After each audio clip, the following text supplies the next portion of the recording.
তো মাদারীপুরে বাজারগুলোতে গত এক সপ্তাহে শাকসবজির দাম 10 থেকে 20 টাকা করে বেড়েছে।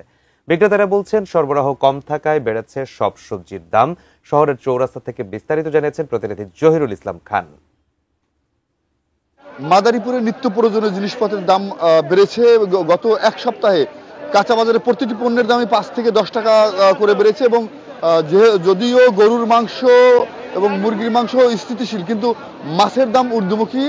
ইলিশ মাছ নাগালের বাইরে এবং কাঁচা শাকসবজির দাম যা বেড়েছে। আমরা জানতে চাচ্ছি যে এখানে আপনি একটু বলবেন যে কি কোন কোন জিনিস কি দামে বেড়েছে। কাঁচা পেঁপে 25 টাকা, বেগুন 100 টাকা, করলা 80 টাকা, কারকল 80 টাকা, শসা 50 টাকা, ধুন্দুল 40 টাকা, রেহা হলো 60 টাকা, বরবটি 60 টাকা।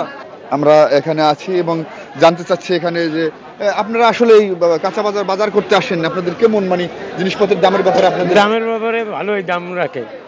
এই যে কেলা 40 টাকা বেচবো, এই যে লাউটা 100 টাকা, এই 80 টাকা কেজি রাখে।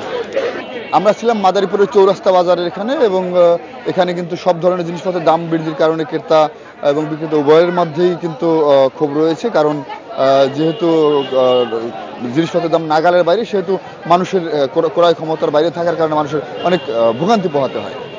মাদারীপুর থেকে এই ছিল আমার কাছে সর্বশেষ।